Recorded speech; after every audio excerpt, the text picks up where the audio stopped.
Literatura juvenil para escritores con Laura Tárraga y Julia de la Fuente. sobre ser lectora editorial.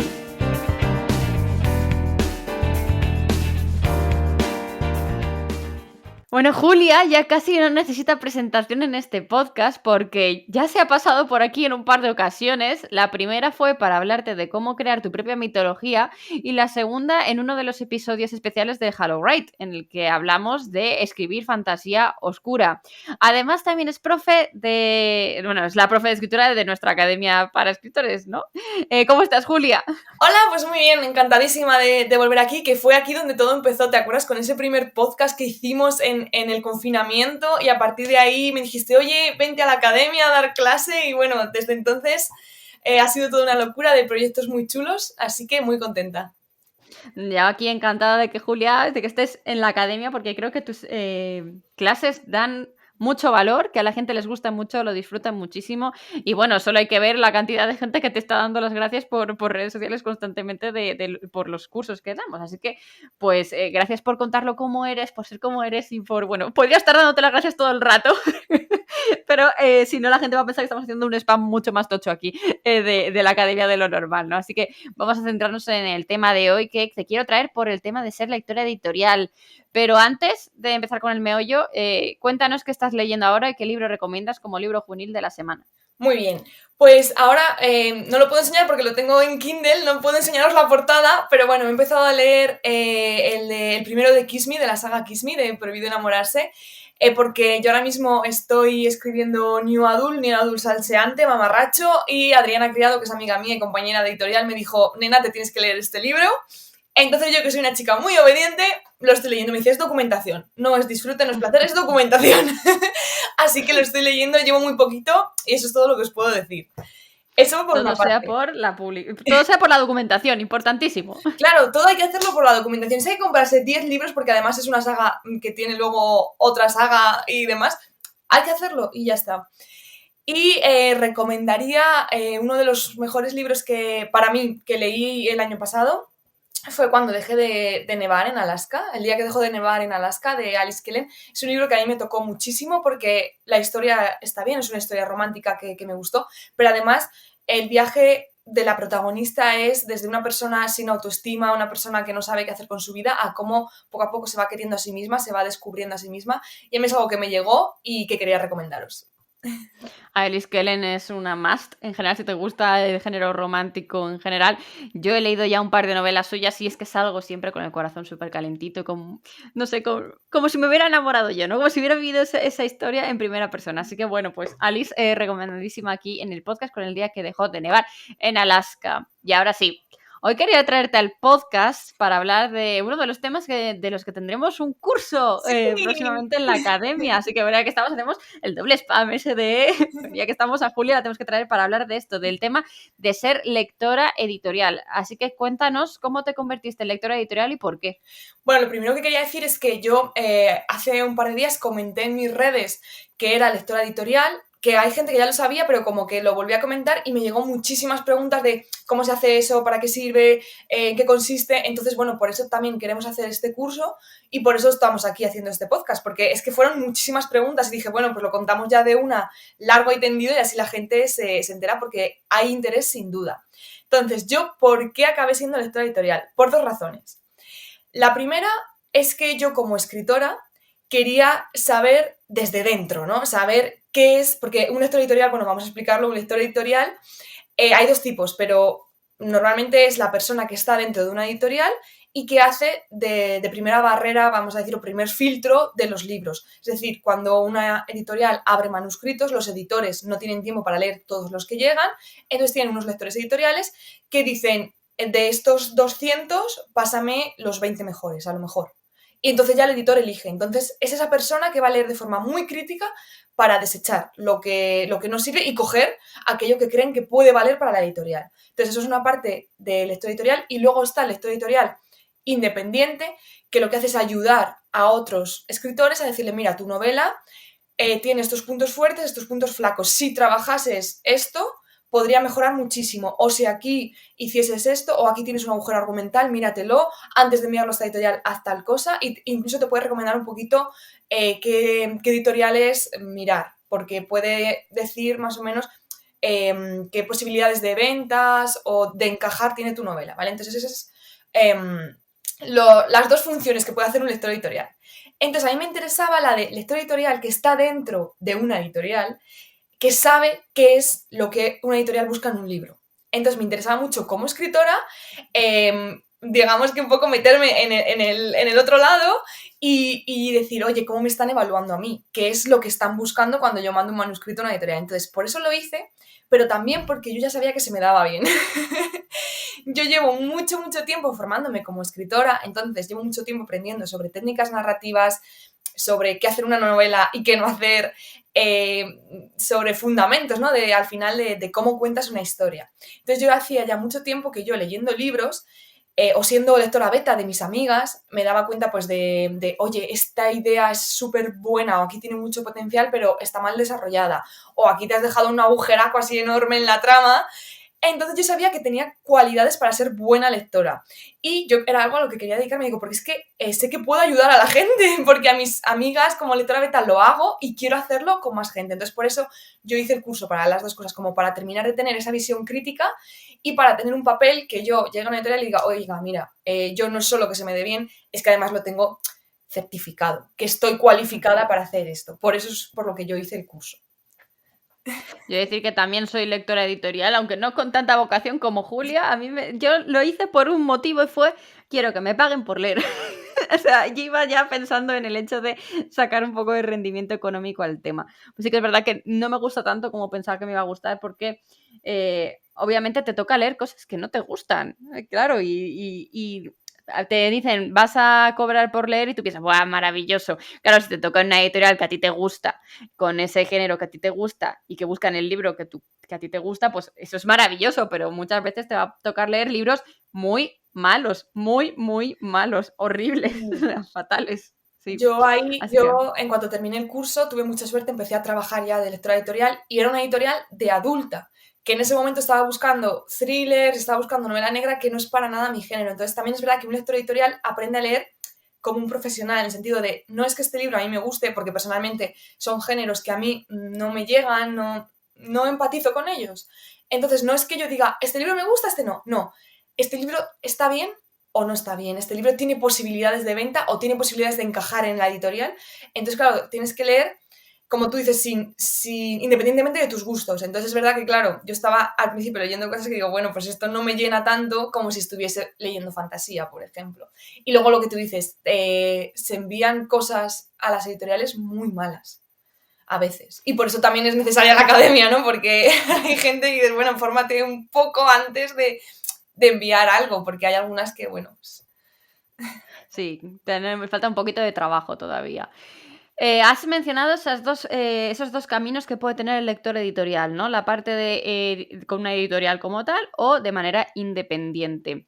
¿Crees que cambia mucho el trabajo cuando lo realizas de una editorial a cuando se lo realizas a un autor? ¿Cambias la forma de comunicarlo, el informe? ¿Qué diferencias hay? Sí, bueno, yo disfruto mucho más el independiente, el trabajar con autores, por esto de que les ayudas. Entonces, las diferencias.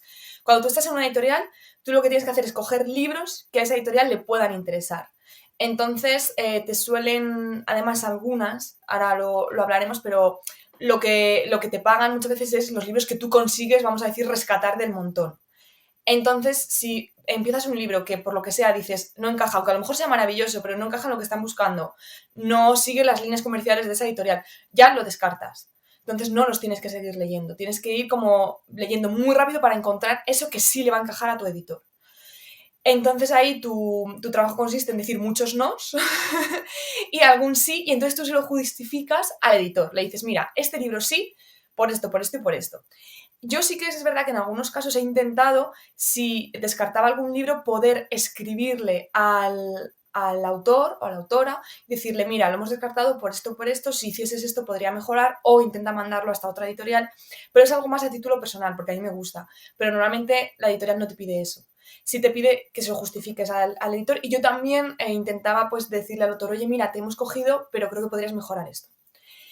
Entonces es algo como más frío, más sí o no y ya está. Sin embargo, cuando trabajas para los autores es súper bonito porque tú te lees en realidad el libro de principio a fin y estás viendo qué cosas brillan en él y se lo dices al autor y dices, mira, esto está brutal, y qué cosas le están quitando ese brillo, qué cosas le están ensombreciendo, y si el autor, la autora quisiese trabajarlas, podría ser mucho mejor.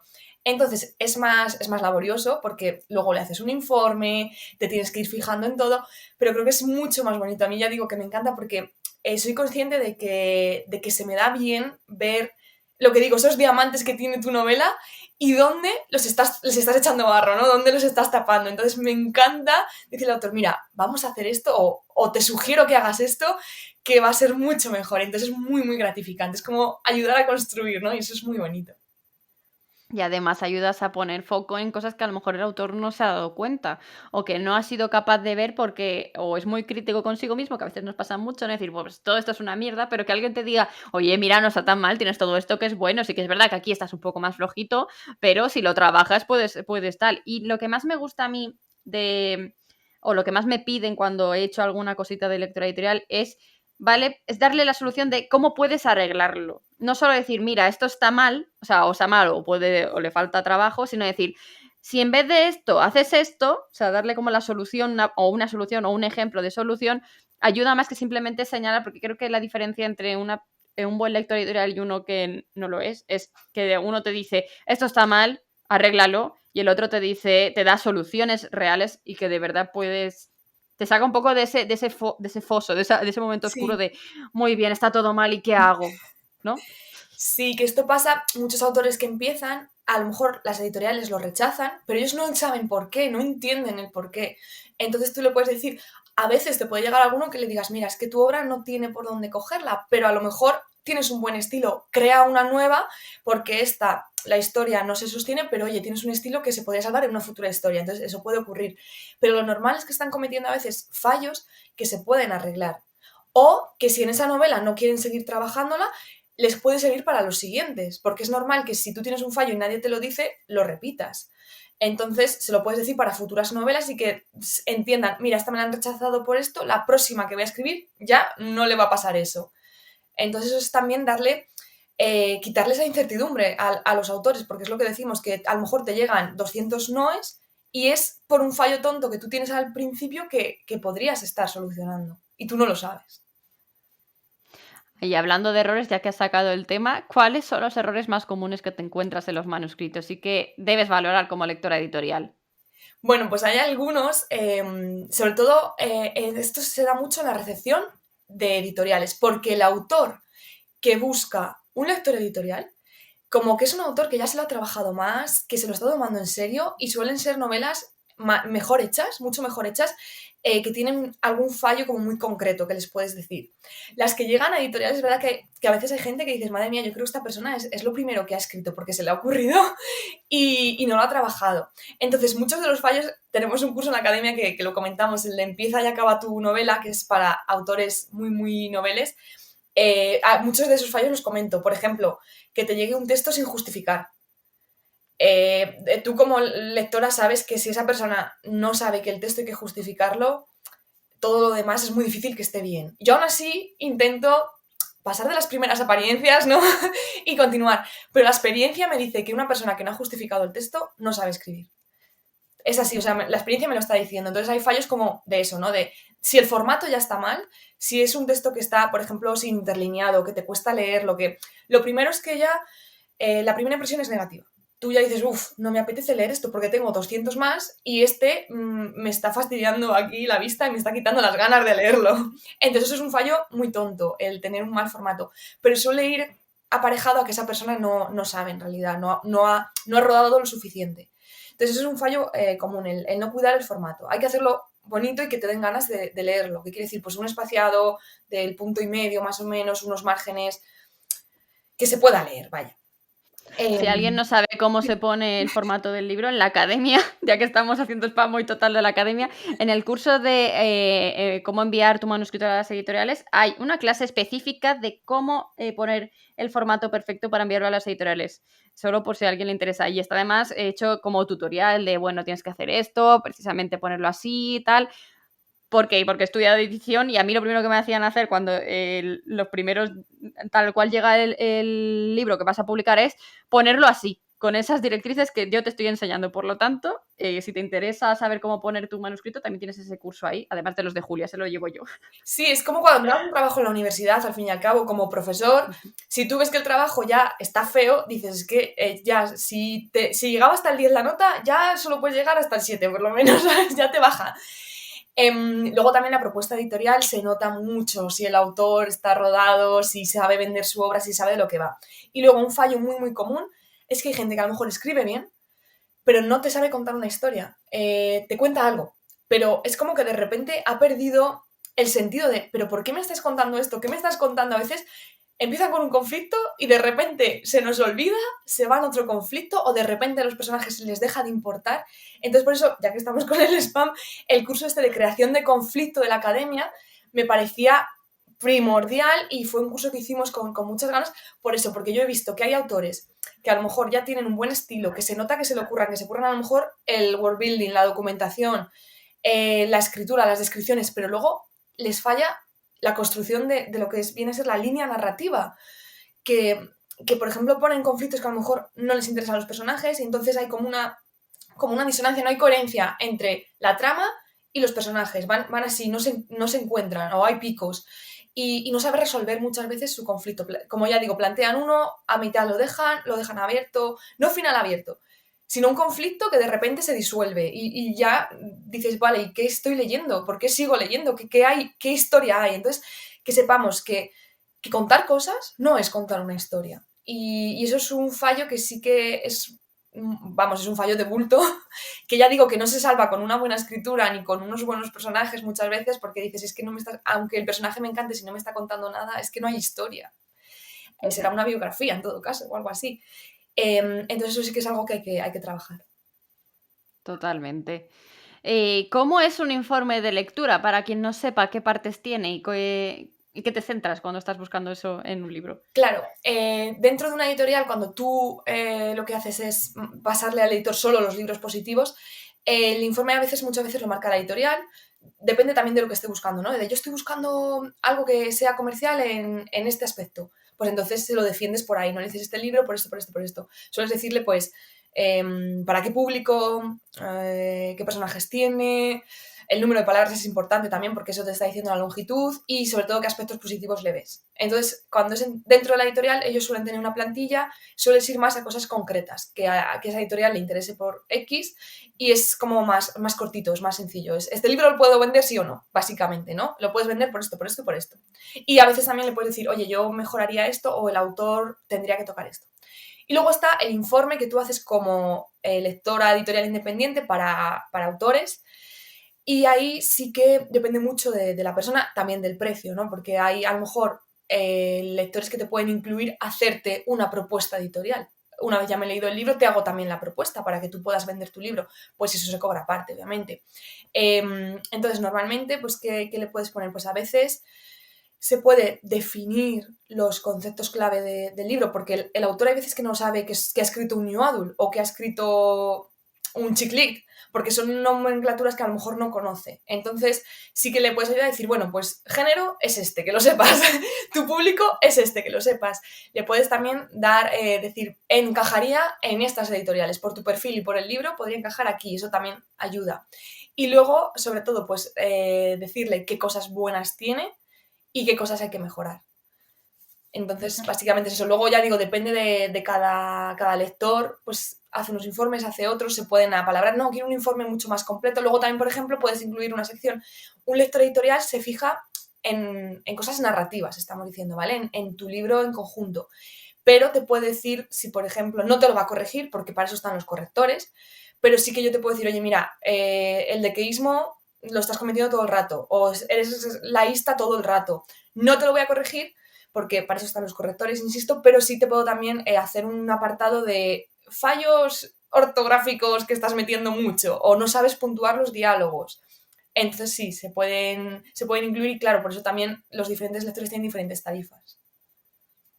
Yo, por ejemplo, en mis informes, solo para también aumentar información, solía poner, digo solía porque ya no lo hago, así que a mí no me preguntéis, pero si Julia sigue haciendo informes de lectura, irá a ella, que ella seguramente sí que os puede ayudar en esto, ¿no?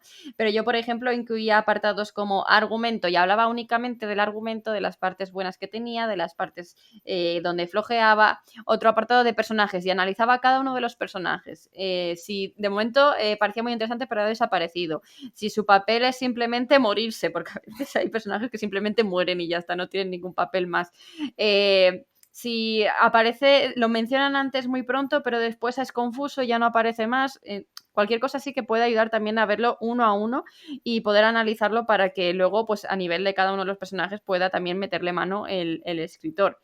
Y luego le ponía también una valoración objetiva mía, por si le servía de algo también. O sea, lo suelo preguntar ¿te interesa también saber mi opinión más allá de lo que pienso, de lo que es el libro y tal, ¿no? Sino algo mío subjetivo de qué pienso yo de la historia. Si querían sí, si no, no. Eso era ya cosa suya. Así que después de todo esto, ya has dicho que hay diferentes tarifas, que hay diferentes maneras de cobrarlo.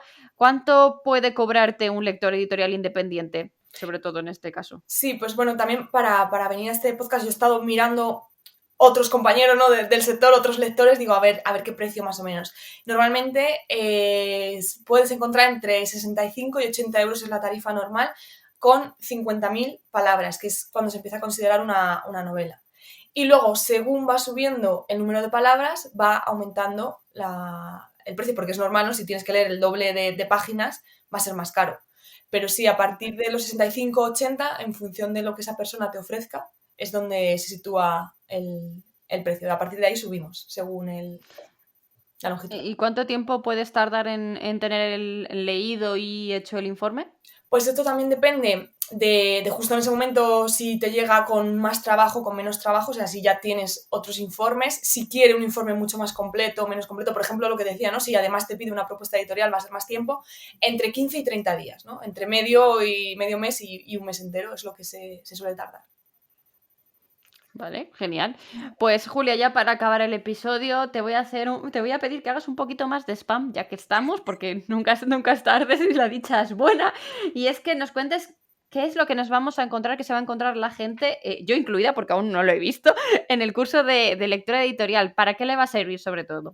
Vale, muy bien, pues vamos a volver a hablar un poco de estos conceptos de qué es un lector editorial, porque hay gente que no lo sabe, cómo recurrir a un lector editorial, y yo creo que va a ser muy importante como autores la parte esta que yo decía de infiltrarse, ¿no? En la otra parte. Entonces vamos a incidir un poquito más detallado, que aquí ya hemos dado muchas pistas, de en qué se fija un lector editorial, por qué un lector editorial te va a decir que sí o te va a decir que no dentro de una editorial. Luego también qué te puede aportar un lector independiente como autor, pero creo que eso ha quedado bastante claro. Entonces, sobre todo eso, en qué se fija o cómo enamorar al lector editorial para poder pasar ese filtro. Y claves, si quieres ser lector editorial, pues cómo hacerlo y pues sí, cómo desarrollar esa tarea. Pues nada, Julia, muchísimas gracias por venirte hoy al episodio del podcast. Espero que hayas estado a gusto, que te lo hayas pasado muy bien. Sí, ya sabes que a mí hablar de libros me encanta y encima aquí estamos hablando de cómo ayudar a otra persona a mejorar su libro. Entonces ya me encanta el doble. Sí, totalmente, si no, no estarías en la academia, ya te lo digo. Que hay que vivirlo y hay que disfrutarlo y a ti se te nota que te gusta mucho tu trabajo y que te lo pasas muy bien. Me encanta. Así que es un placer tenerte en el equipo y en general que estés aquí en el episodio del podcast. Y nada, tú que nos estás escuchando desde tu dispositivo electrónico favorito, te recuerdo que tienes todo lo que hemos mencionado de Julia durante el episodio, además de otros 25 cursos de masterclasses, recursos premium, recursos gratuitos, ebooks, tienes de todo, que además, por si acaso alguien tiene la duda, es una membresía, es un tipo Netflix, lo que quiere decir es que no tienes que comprar cada uno de los cursos de Julia por separado, sino que pagas 10 euros al mes y puedes entrar a todos, cuando digo todos es todos. Cada mes vamos subiendo nuevos recursos, nuevos cursos, Julia tiene uno cada 2 meses, pues estoy interesado mucho en escucharla y que nos escuchamos una vez más la semana que viene. ¡Adiós!